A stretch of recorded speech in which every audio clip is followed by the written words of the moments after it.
Assalamualaikum warahmatullahi wabarakatuh. Jumpa lagi dengan saya dalam mata kuliah bermain dan permainan. Oke, teman-teman, sebelumnya kita sudah membahas tentang apa itu bermain.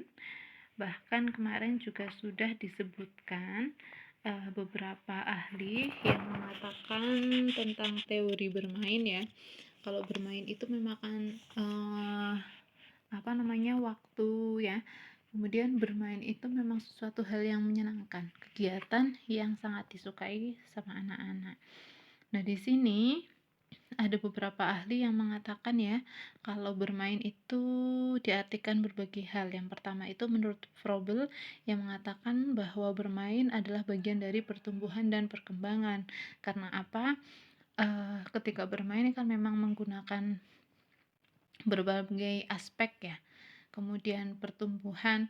Kemudian ada Erikson yang mengatakan kalau bermain itu bertentangan dengan bekerja. Bermain itu bukan bekerja.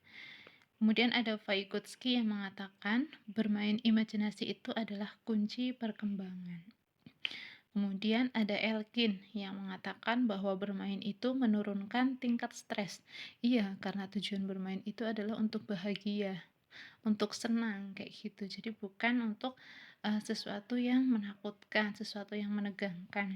Kemudian ada lagi John Dewey yang mengatakan bahwa bermain adalah kegiatan yang memiliki nilai. Ya, banyak sekali nilai sosial, nilai moral, agama, dan sebagainya. Kemudian yang terakhir ada menurut Brunner yang mengatakan kalau bermain itu adalah belajar langsung. Iya, belajar langsung ya. Memang karena bermain itu kan bersentuhan langsung dengan lingkungan ya, dengan temannya. Nah, untuk hari ini kita akan mempelajari tentang teori dan konsep permainan.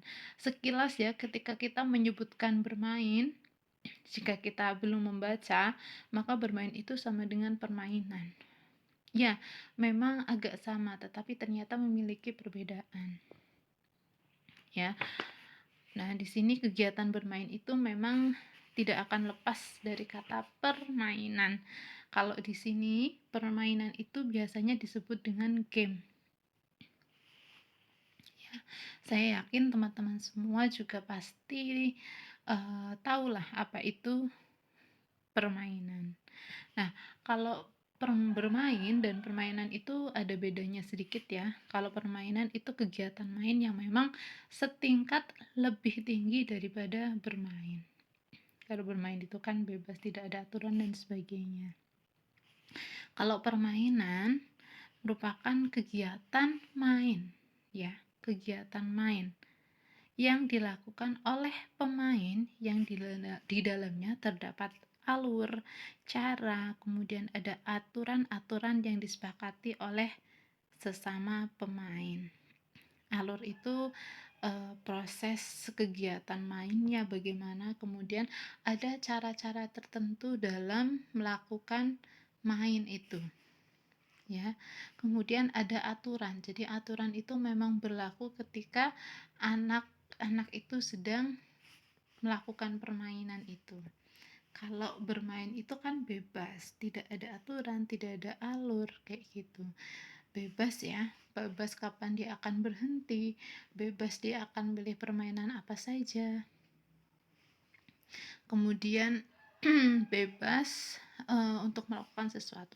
Tetapi untuk permainan itu ada alurnya dan dia harus mengikuti alur itu. Kemudian ada caranya, step-stepnya dalam melakukan permainan. Kemudian ada aturan-aturan yang memang boleh dan tidak boleh dilakukan oleh si pemain. Nah, kita bahas lebih lanjut. Nah, konsep dari permainan itu tadi ada alur, cara, dan aturan ya. Kita bahas satu persatu.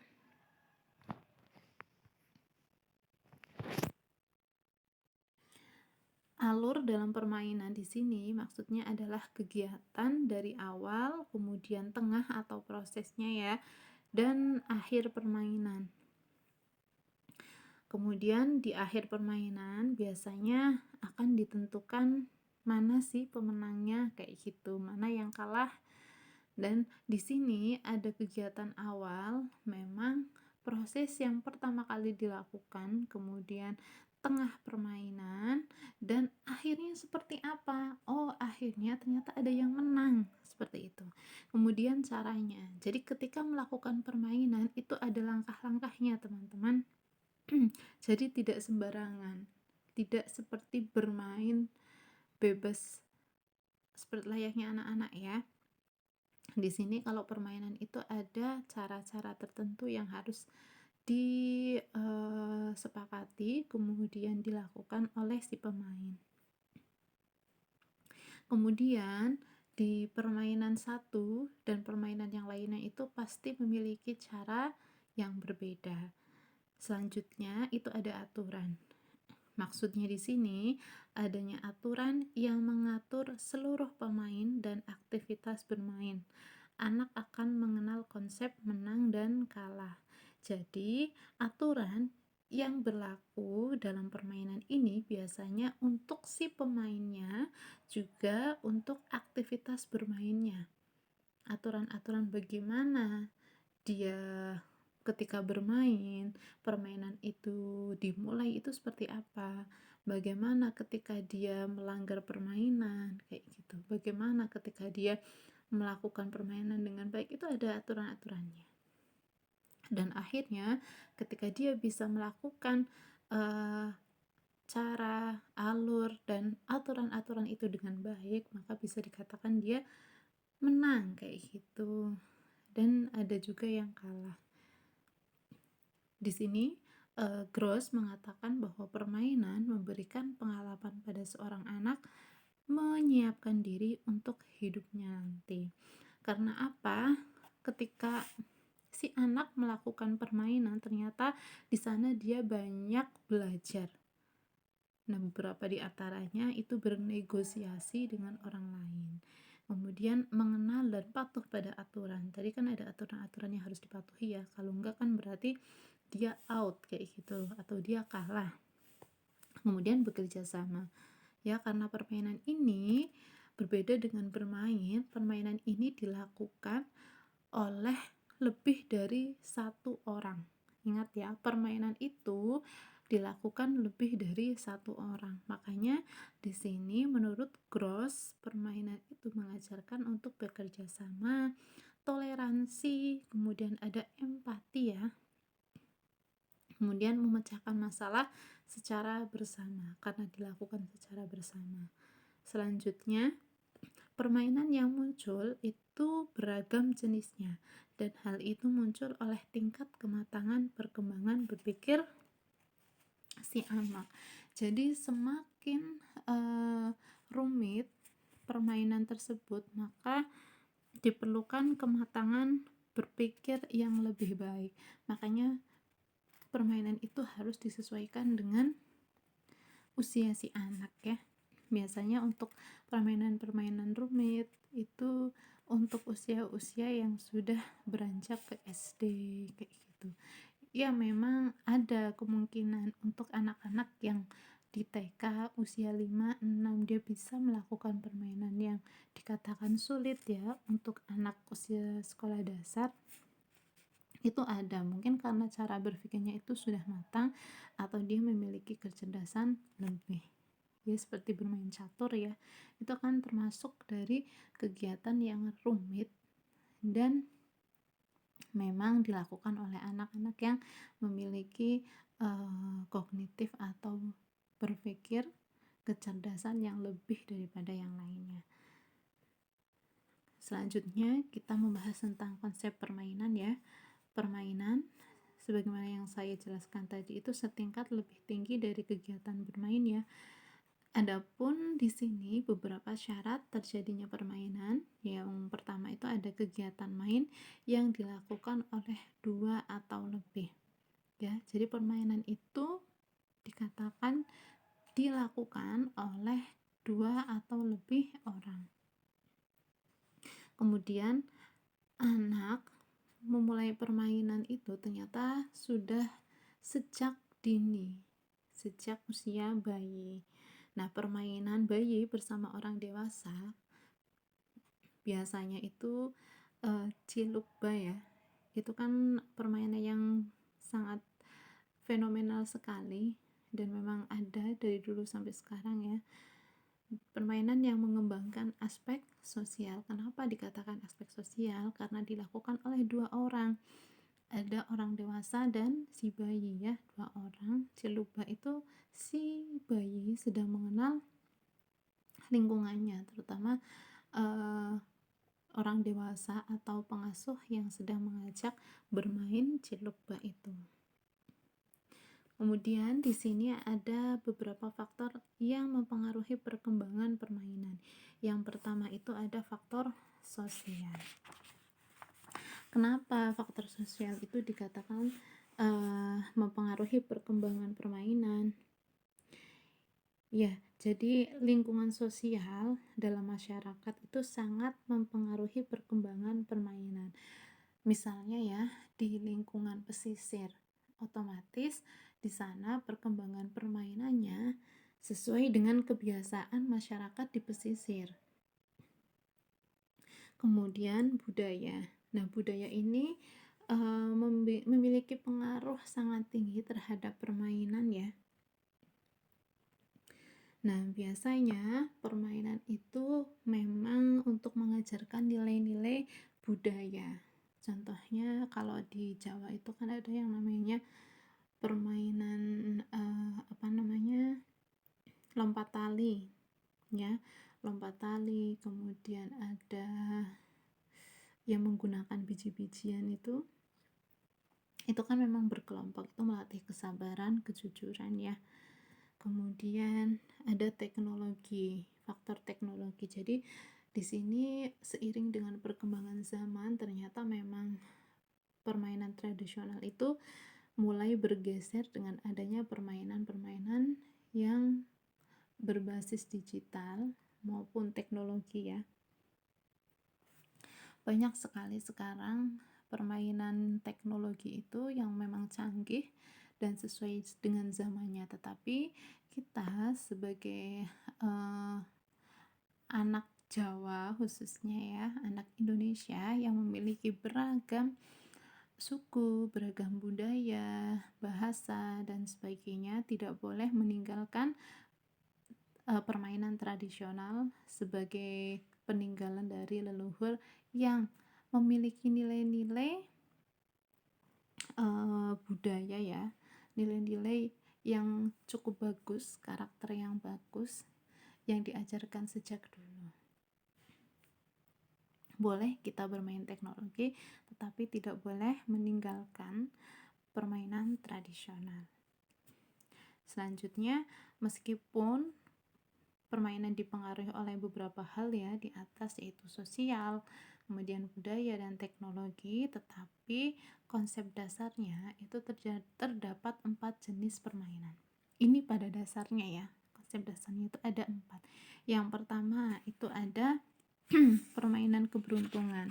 Jadi permainan keberuntungan ini merupakan permainan kompetisi yang kemenangannya itu sangat ditentukan dengan faktor keberuntungan. Ya, apa sih contohnya? Contohnya ketika bermain dadu, bermain bingo ya. Kalau dadu kan memang keberuntungannya karena apa? Dia dikocok, kemudian entah, kita nggak tahu ya, nanti yang keluar itu angka berapa. Itu kan suatu keberuntungan. Kemudian bermain kartu juga demikian. Ada bermain konstruksi. Jadi konstruksi ini lebih kepada permainan membangun atau bangunan ya, seperti konstruksi kendaraan, kemudian konstruksi tempat. Kemudian pada saat ini permainan konstruksi juga sangat beragam media nyata yang secara langsung anak dapat membuat suatu konstruksi ya, tadi seperti bangunan kayak gitu dengan balok, juga dapat berupa digital. Nah, untuk saat ini yang berupa digital itu juga cukup banyak banget, tapi yang biasanya kita tahu itu contohnya ada Lego digital, ada Dump Truck, kemudian ada Minecraft ya. Selanjutnya itu ada ketangkasan fisik. Kalau ketangkasan fisik ini permainan yang merupakan kompetisi kompetisi, maksudnya di mana hasil permainan ini yaitu ditekankan semata-mata pada permainan ketangkasan fisik dari para pemain. Permainan fisik yang populer di kalangan anak prasekolah atau anak usia dini yaitu permainan kucing dan anjing atau petak jongkok ya, kemudian petak umpet, kemudian ada lomba lari, lomba tari, ada dampu, kemudian ada tapak gunung, permainan lompat ban, dan masih banyak beragam kegiatan permainan fisik lainnya. Yang keempat itu ada permainan strategi. Jadi permainan ini memang melibatkan ketangkasan dalam menyusun strategi dari para pemainnya untuk mencapai kemenangan. Nah, permainan strategi dimainkan oleh anak di atas usia prasekolah, ya, karena anak dituntut untuk berpikir secara abstrak. Permainan strategi juga berupa permainan yang dimainkan langsung dengan menggunakan peralatan bermain maupun secara digital. Contoh dari permainan ini yaitu ada catur, ada ular tangga, ada monopoli, dan banyak lagi.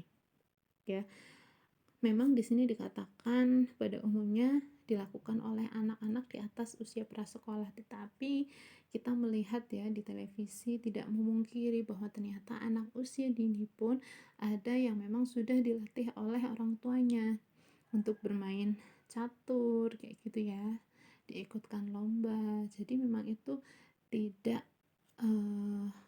suatu kemustahilan jika memang sejak anak usia dini atau sejak dini itu sudah dilatih dengan baik oleh orang tuanya. Ini adalah konsep dasar ya, 4 jenis permainan, dan permainan itu masih banyak sekali.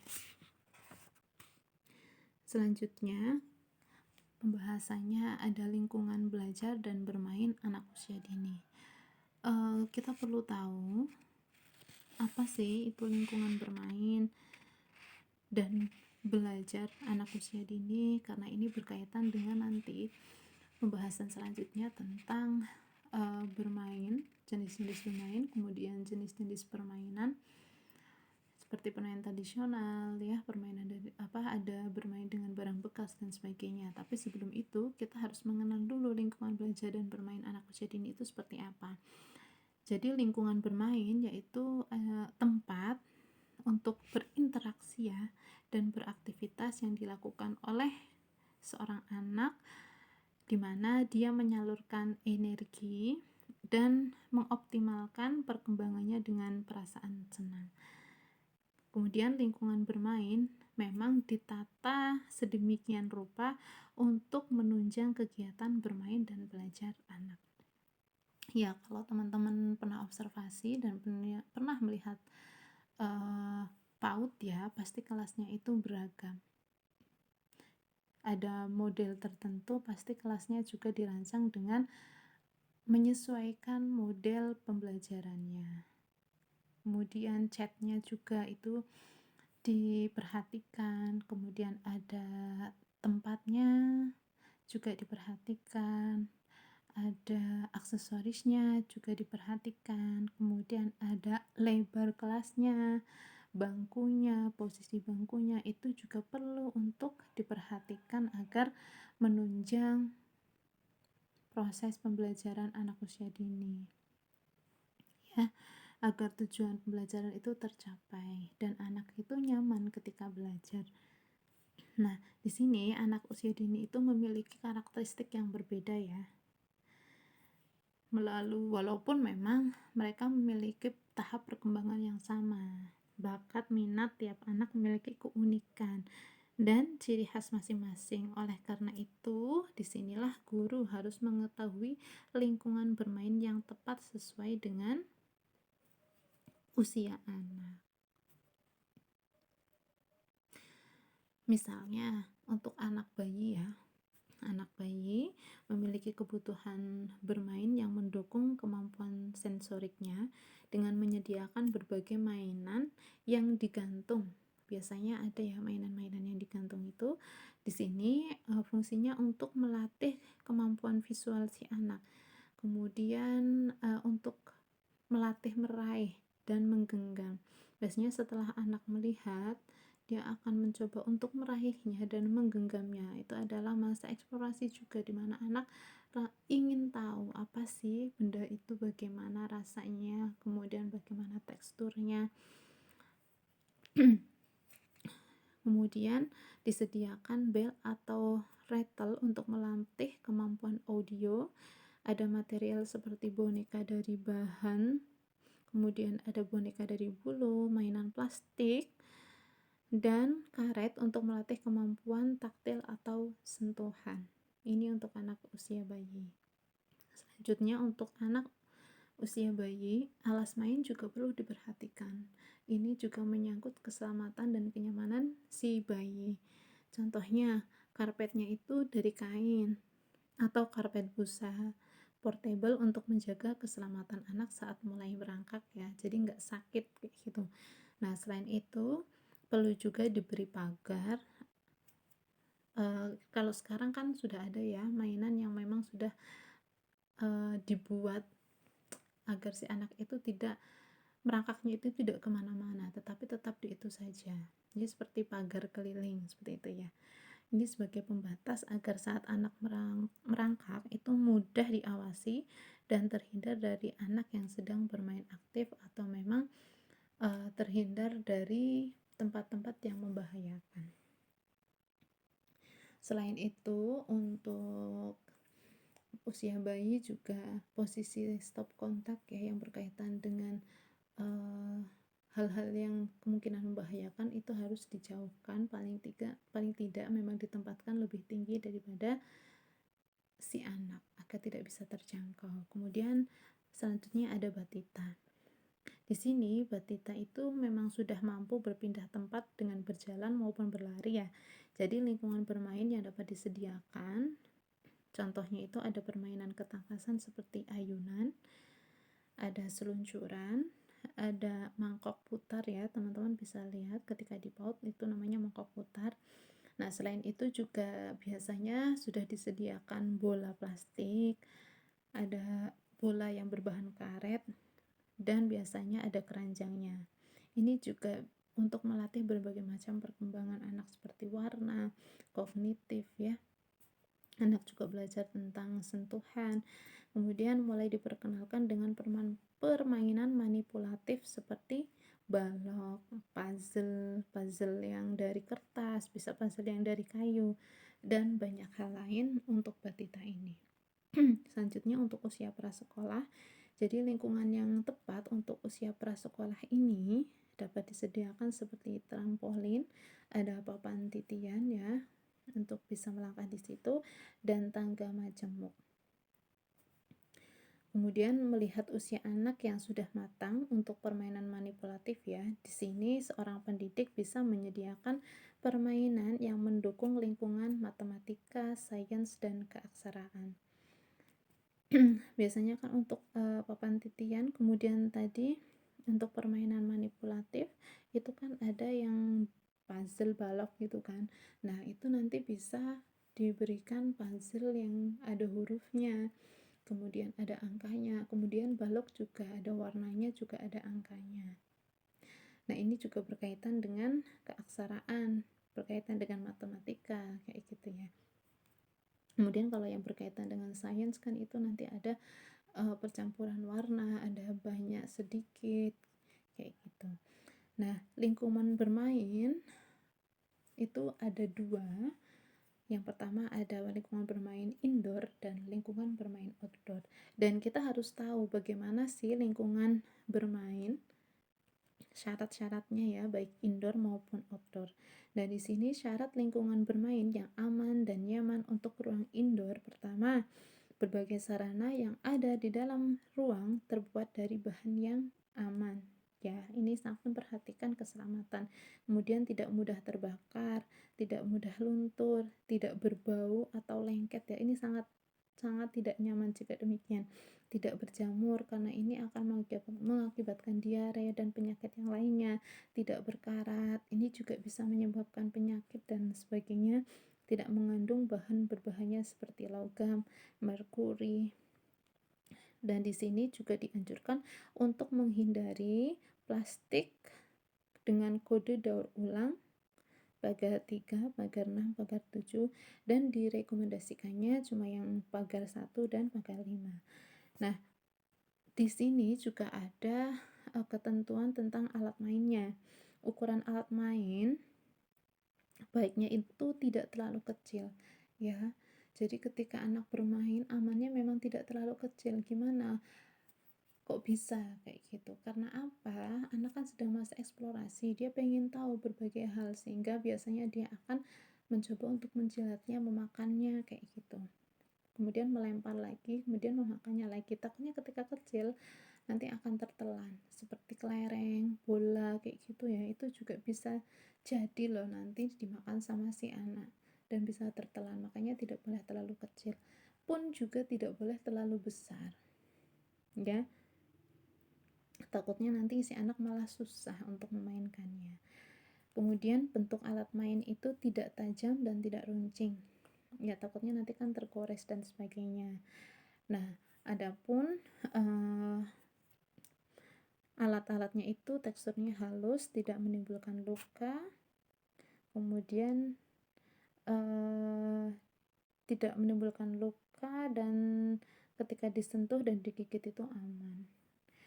Selanjutnya ada lingkungan bermain yang aman untuk outdoor. Yang pertama, bagian kecil atau terkecil mainan itu harus diberi penutup yang aman seperti mur atau baut. Ya, takutnya nanti si anak memasukkan jarinya, dia malah kecepit atau sebagainya. Nah, di sini juga ternyata ada ketentuan teman-teman untuk ketinggian alat yang digunakan untuk bermain di luar. Maksimal itu 2,5. Ini memang mungkin sudah dilakukan penelitian ya, yang bisa dijangkau oleh anak, tidak terlalu membahayakan. Bila lebih tinggi, itu memang disediakan sabuk pengaman. Contohnya apa? Biasanya itu bermain yang memanjat itu kan ada. Nah, itu biasanya disediakan sabuk pengaman. Kemudian ketika permainannya miring seperti seluncuran, itu juga saya baca di beberapa artikel, memang disebutkan sudah ada ketentuannya.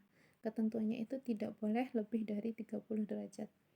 Ya, 30 derajat itu sudah maksimal. Kalau lebih itu cukup berbahaya. Kemudian permukaan area bermain sebaiknya dengan pasir, rumput, dan tanah, ya.